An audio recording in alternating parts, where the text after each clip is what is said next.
La grâce et la paix vous sont données de la part de Dieu notre Père et de Jésus-Christ, notre Sauveur. Amen. Voici la promesse, elle est affichée, qui nous est faite par la voix du prophète Ésaïe. C'est le mot d'ordre pour ce culte et pour cette semaine qui s'ouvre. Il dit, c'est-à-dire le Seigneur, ne brisera pas le roseau qui ploie, il n'éteindra pas la mèche qui vacille. Et je vous inviterai à entrer dans ce culte en chantant « Venez au Prince de la vie », c'est au numéro 4307.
Quelle belle image que celle du prophète Ésaïe de ce roseau qui ploie, mais qui ne se brise pas.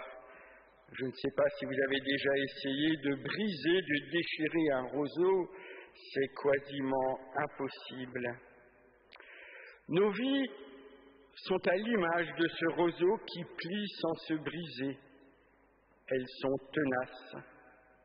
Elles sont en même temps un peu comme la flamme d'une bougie qui s'étiole, qui ne brûle que d'une légère flamme, fragile.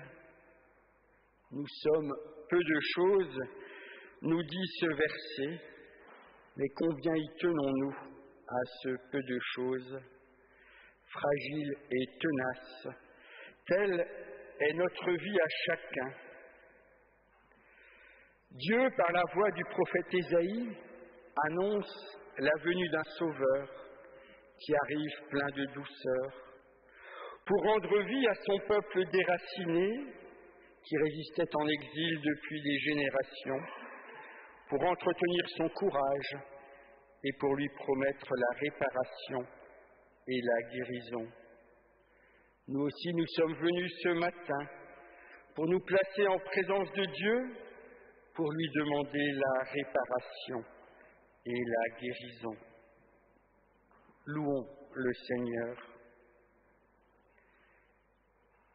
Frères et sœurs, nous sommes réunis ici avec notre attente et en portant avec nous les attentes du monde. Nous venons vers Dieu comme il vient à nous en Jésus. Il sait par expérience à quoi ressemble la vie des humains. Nous venons avec notre foi, mais aussi avec nos doutes. Nous venons avec nos espoirs, mais aussi avec nos peurs. Nous venons tels que nous sommes, parce que c'est lui qui nous invite à venir le rejoindre, et il a promis de ne jamais se détourner de nous. Prends pitié de moi, Seigneur. Nous chantons au 43 08.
Seigneur notre Dieu, tu es une puissance de lumière.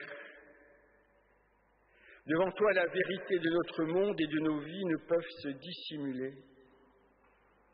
Tu vois les fragilités de nos sociétés, tu en vois aussi les forces de résistance comme de résilience. Tu vois le beau dont est capable l'humanité, tu vois aussi le moins beau. Et tu nous appelles à regarder le monde et nos vies avec ton regard, un regard chargé d'espérance. Nous confessons devant toi combien il est difficile de faire confiance, d'avoir confiance, d'avoir de l'espérance.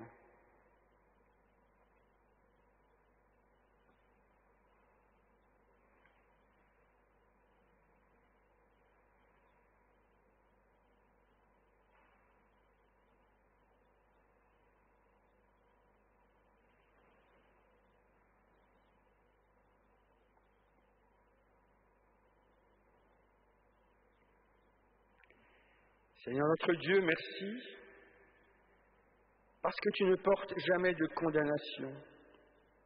Merci, parce que jamais tu ne détournes ton regard de nous. Tu ne fais que rappeler l'homme inlassablement à la confiance, à l'espérance, dans ton amour infini pour ce monde et pour chacun de nous. En Jésus le Christ, lui qui est ta parole agissante, tu nous dis « Dieu a tant aimé le monde qu'il a donné son Fils unique, afin que quiconque croit en lui ne périsse pas, mais qu'il ait la vie éternelle. Celui qui met sa confiance en Dieu et trouve sa joie en Jésus-Christ est sauvé. Vers toi j'élève mon âme, nous chantons et nous nous levons encore.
Nous voulons à présent ouvrir la Bible. Ce ne seront que quelques mots que nous allons entendre, mais par le Saint-Esprit, par notre prière, Ces quelques mots peuvent devenir une parole venant de Dieu lui-même. Si nous croyons cela, cette parole pourra être une parole qui relève, une parole qui encourage, une parole qui soigne et qui libère. Prions. Seigneur notre Dieu, nous voulons maintenant nous mettre à l'écoute de ta parole. Amen.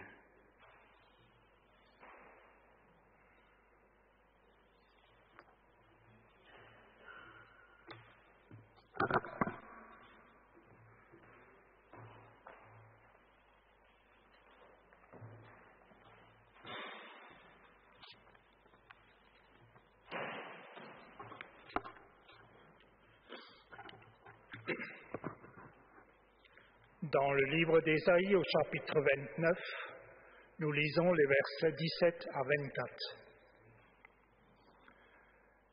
Ne le savez-vous pas? D'ici très peu de temps, la forêt du Liban deviendra un verger, et le verger une forêt. Ce jour-là, les sourds entendront ce qui est dit dans le livre, et, sortant de l'obscurité, les aveugles se mettront à voir. Le Seigneur sera pour les humbles une source de joie grandissante. Les plus pauvres des humains exploseront de bonheur, grâce à l'unique vrai Dieu, le Dieu d'Israël.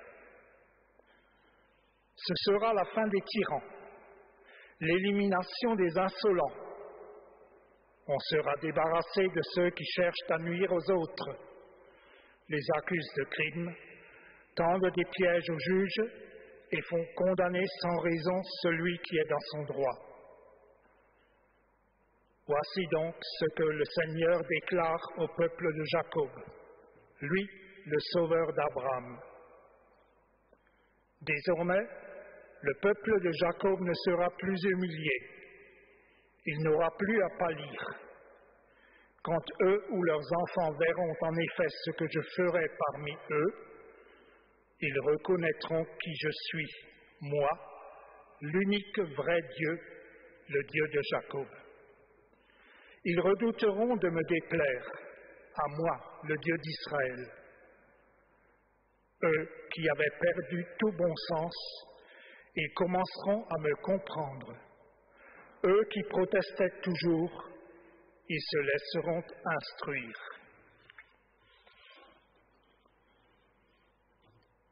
Et dans l'évangile de Marc, au chapitre 7, vous entendez les versets 31 à 37. Jésus quitta le territoire de Tyr et revint vers Sidon, vers la mer de Galilée, en traversant le territoire de la Décapole. On lui amène un sourd qui, de plus, parlait difficilement, et on lui supplie de lui imposer les mains. Le prenant loin de la foule, à l'écart, Jésus lui mit les doigts dans les oreilles, cracha et lui toucha la langue. Puis, levant son regard vers le ciel, il soupira. Et il lui dit « Ephphatha », c'est-à-dire « Ouvre-toi ». Aussitôt ses oreilles s'ouvrirent, sa langue se délia, et il parlait correctement. Jésus leur recommanda de n'en parler à personne. Mais plus il le leur recommandait, plus ceux-ci le proclamaient. Ils étaient très impressionnés et ils disaient « Il a bien fait toutes choses. Il fait entendre les sourds et parler les muets. »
Nous allons afficher le texte d'Ésaïe, celui que vient de nous lire François.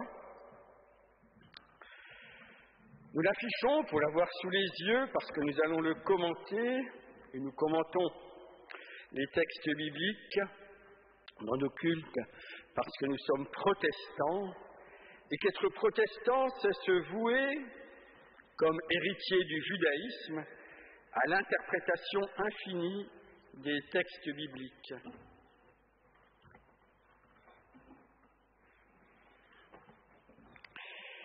Et dire cela, les protestants sont des interprètes des textes bibliques, des interprètes acharnés. C'est déjà une première explication du titre de cette prédication. La Bible est le livre anticomplotiste par excellence. Elle ne nous cache rien, elle nous invite à extraire du sens de tous les textes que nous lisons. Comme protestants, nous vouons notre vie à lire, à tenter de comprendre, d'interpréter, de donner sens aux textes bibliques, mais sans jamais prétendre les épuiser, sans non plus en faire des recettes ou des injonctions. Nous cherchons simplement, à travers notre humble méditation des textes, à y entendre une parole de vie pour nous. En réalité, ce n'est pas tellement nous qui interprétons les textes bibliques, ce sont plutôt eux qui nous interprètent et qui nous livrent une parole sur notre vie. Ainsi, nous ne pouvons jamais dire « la Bible dit que », mais seulement « la Bible me dit que ». Si j'y reçois une nourriture personnelle, je ne peux pas contraindre autrui à se nourrir de cette même nourriture, parce que chacun de nous y reçoit la sienne. Venons-en à présent à notre texte. C'est une parole de Dieu inspirée au prophète Ésaïe. Du point de vue littéraire et théologique, ce texte s'inscrit dans le genre qu'on appelle apocalyptique. C'était une parole qui était vraie pour Ésaïe. Elle correspondait à une situation particulière de son existence, comme à celle de ses auditeurs, le peuple juif, alors en exil à Babylone, dans une situation de crise et de repère complet. Leur vie, leur avenir, leur identité étaient mis en suspens par la déportation et la menace de la dissolution dans la puissance de l'empire babylonien. Ce texte était vrai pour eux, il l'est pour nous aujourd'hui, mais dans notre situation présente. J'ai dit qu'il était du genre apocalyptique. Vous savez ce que signifie le mot apocalypse? Il signifie révélation. Alors, par les méandres de la pensée humaine, on a travesti son sens pour lui donner la signification d'une annonce d'une catastrophe. Cela tient au mode d'écriture assez cryptique du livre de l'Apocalypse. En fait, le genre apocalyptique était une littérature et est une littérature de résistance qui porte un regard critique sur le monde, mais en même temps annonce l'espérance du dépassement de la crise. Or, souvent, l'homme, en lisant les textes apocalyptiques, a oublié l'espérance pour ne conserver que la critique et la crise. Pensons-y s'il nous arrive d'avoir des paroles parfois dures, définitives sur des personnes ou des situations. N'oublions pas que le souci premier, unique de Dieu, est d'annoncer l'espérance, le dénoncement de la crise. Pensons à une autre parole qu'il adresse à un autre prophète, Jérémie, lorsqu'il lui dit « Moi, le Seigneur, je sais bien quel projet je forme pour vous. Ce ne sont pas des projets de malheur, mais des projets de bonheur. Je veux vous donner un avenir à espérer. » Et c'est ce que nous dit aussi Ésaïe. Il veut donner un avenir à espérer. Lorsqu'il dit « encore un peu de temps et puis les sourds entendront, les aveugles verront, les plus pauvres exploseront de joie, ce sera la fin des tyrans et des insolents. Par insolents, il faut entendre les arrogants ou les moqueurs, ceux qui pensent connaître la vérité ou qui refusent d'accepter qu'ils ne l'auraient pas. Alors à lire un joli texte ainsi, toutes ces belles promesses, notre premier réflexe pourrait être de nous dire « faribole, voici des rêves de bonnes femmes, des contes de fées pour enfants, de l'optimisme béat pour naïfs, de l'opium religieux. » L'espérance n'est pas une cousine de la naïveté. Elle implique de regarder le tragique comme il est et de trouver des raisons d'espérer. L'espérance chrétienne que nous portons n'est pas dans la perspective du « tout ira bien », mais dans l'idée que l'amour de Dieu sera vainqueur.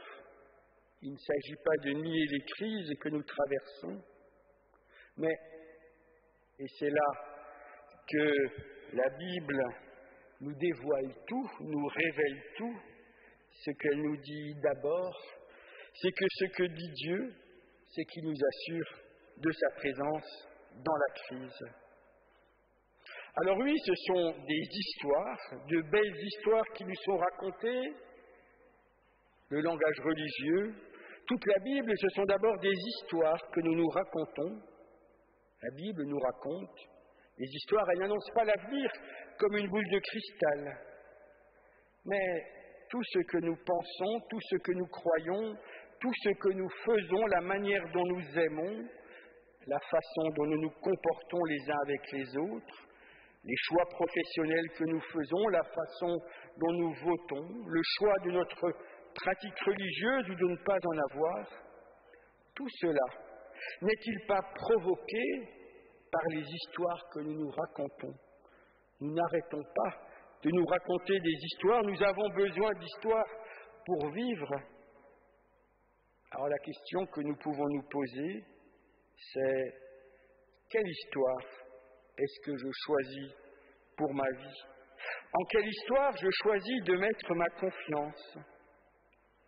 Et je me dis que j'ai envie de croire en cette promesse d'un avenir meilleur formulée par Ésaïe, parce que ce qui est sûr, c'est que si nous ne nous y préparons pas, si nous n'y croyons pas, s'il n'y a pas d'espérance dans le monde, s'il n'y a pas de promesse, alors le monde ne sera pas sauvé.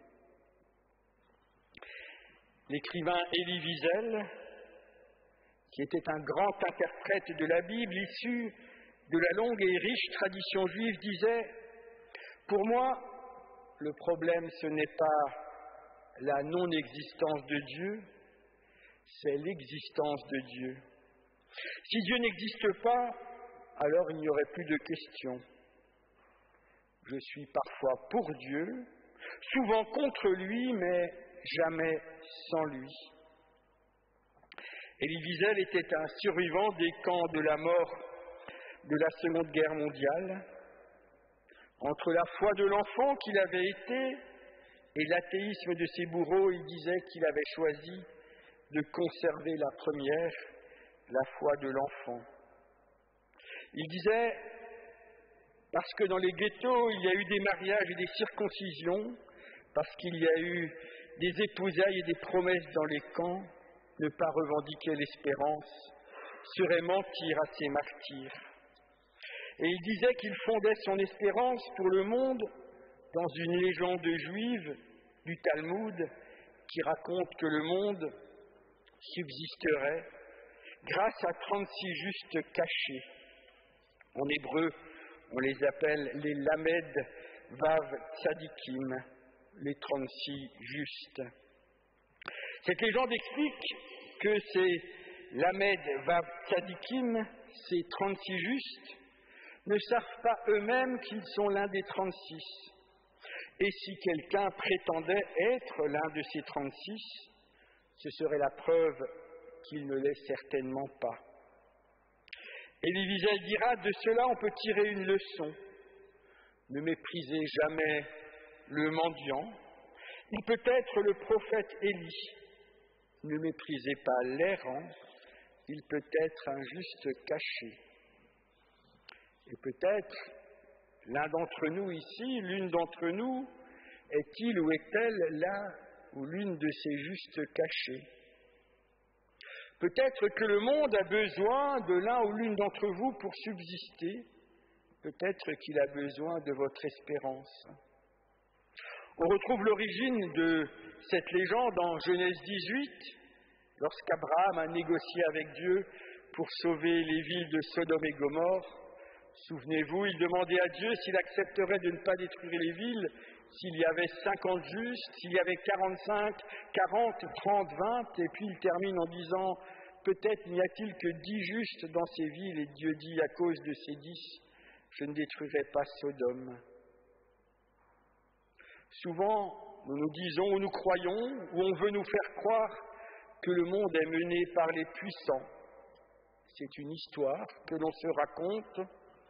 On dit ce sont les présidents, les rois, les chefs de multinationales qui gouvernent le monde de manière cachée peut-être.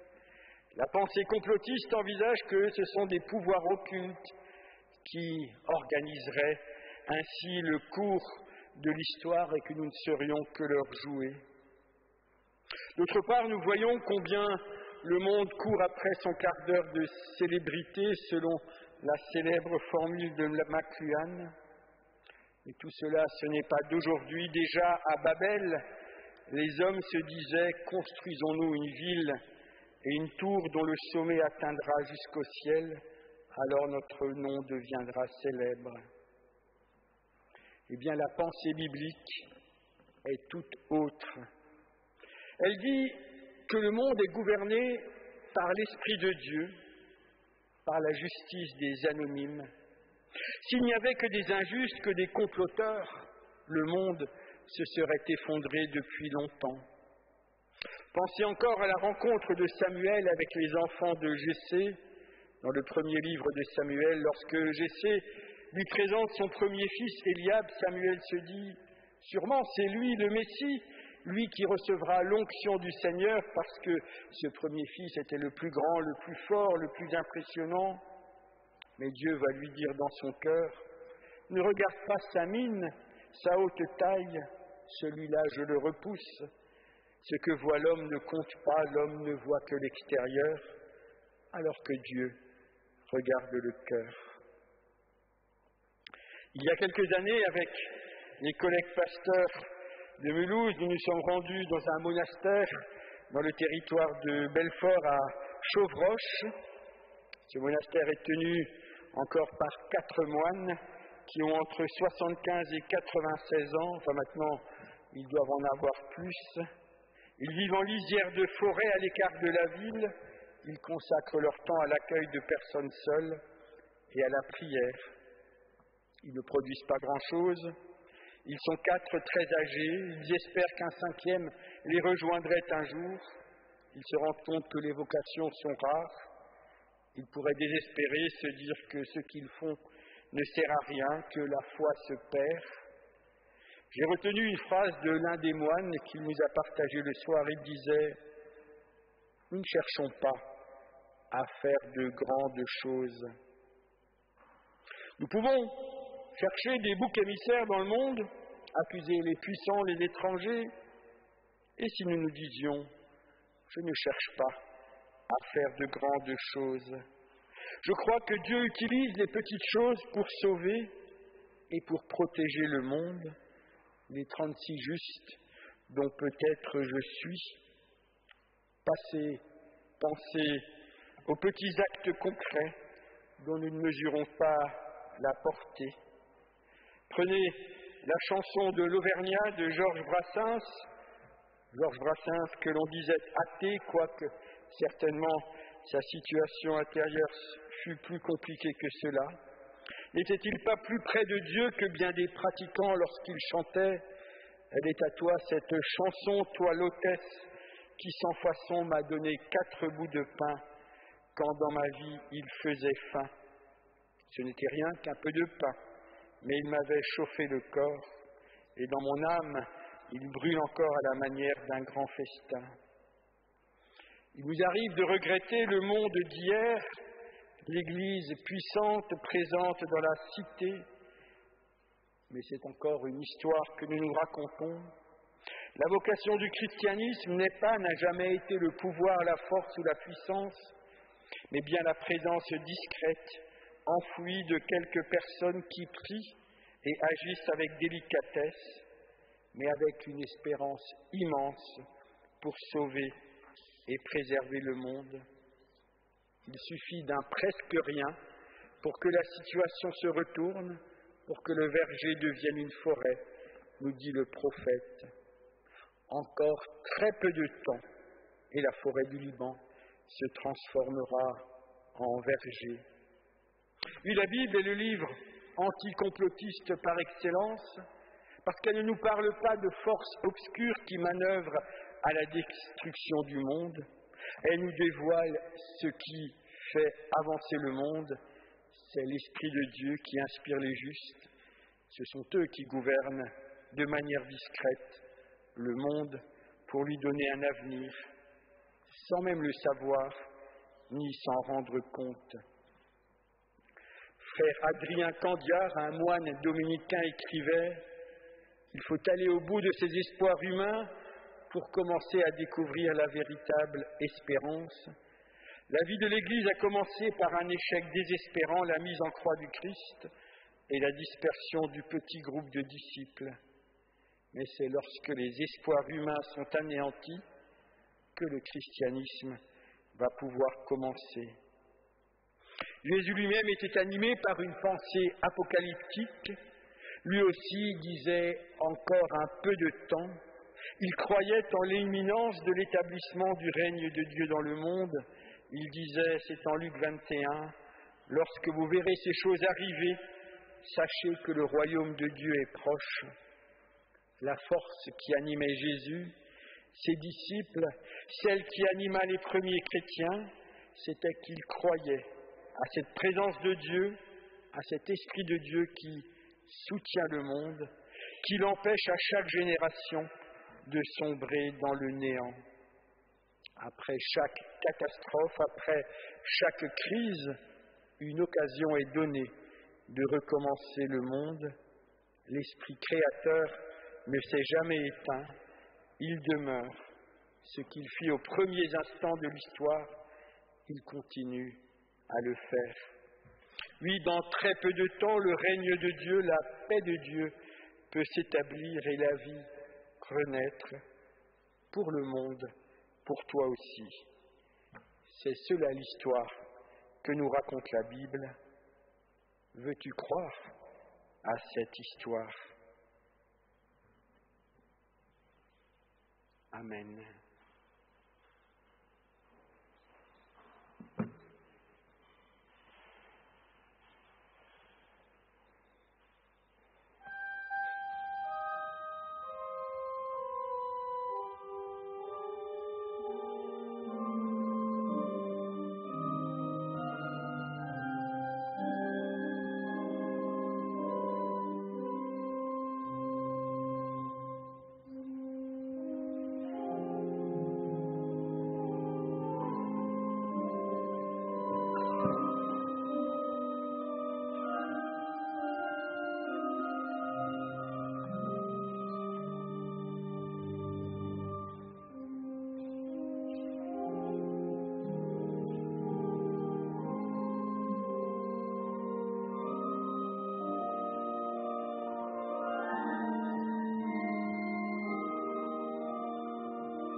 Passer aux annonces.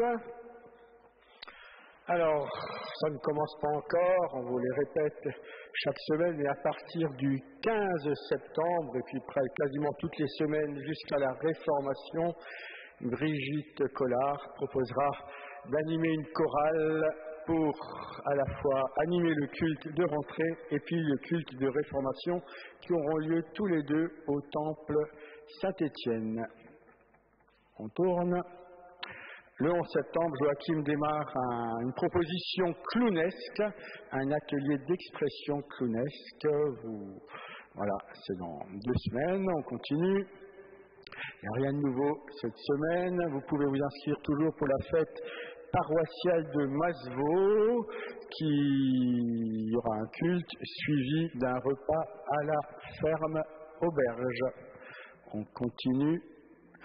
Et puis les cultes du mois de septembre, les 3 premiers dimanches auront lieu ici à Saint-Martin et le 4e à Saint-Étienne. Il y a des visites guidées du temple Saint-Étienne. La prochaine, c'est le 26, c'était hier, hein, voilà, le 2 septembre, le 9 et le 23. Si vous voulez redécouvrir l'histoire de ce lieu, c'est gratuit et il suffit d'être à 10 heures au temple. Et puis aussi l'exposition en cours à Saint-Étienne, l'exposition sur les pas de Champollion sur l'Égypte. Alors, elle est visible tous les jours, mais il y a une visite guidée qui aura lieu, elle, le 3 septembre à 15h par M. Schuller, qui est l'organisateur, enfin le créateur de cette exposition. Voilà, et ça c'est les activités courantes qu'on va laisser pendant le temps de la collecte que nous allons à présent recueillir. Merci.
Nous voulons prier.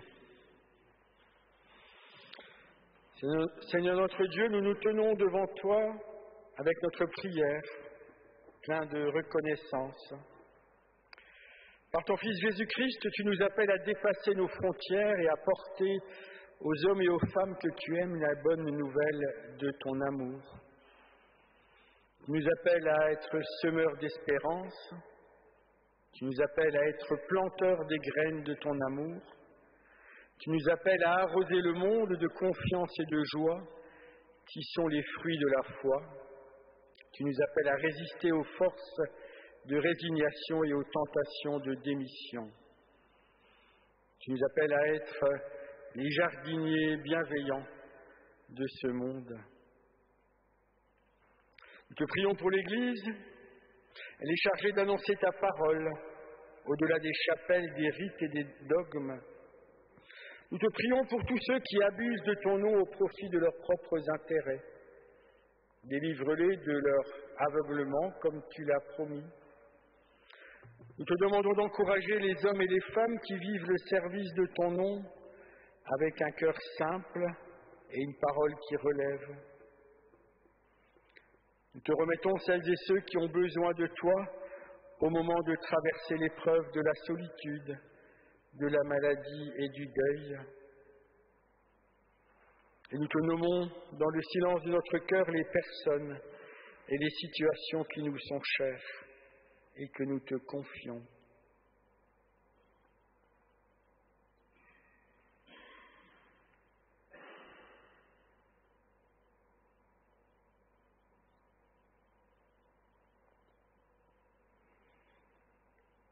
Et c'est avec un cœur simple et confiant que nous voulons te dire, notre Père qui es aux cieux, que ton nom soit sanctifié, que ton règne vienne, que ta volonté soit faite sur la terre comme au ciel.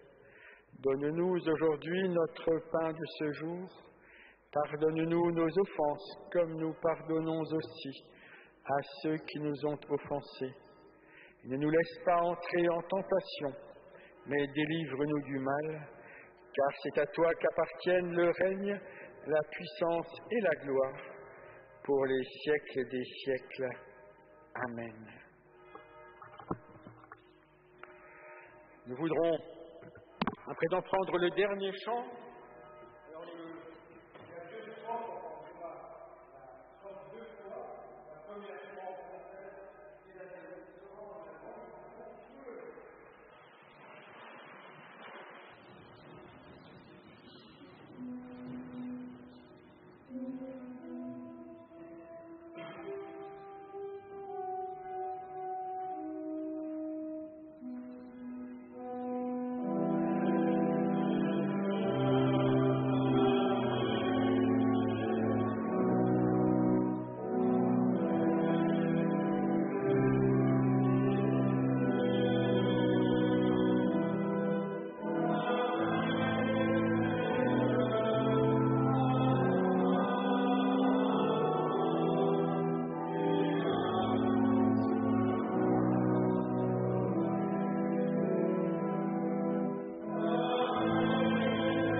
La bénédiction du Seigneur.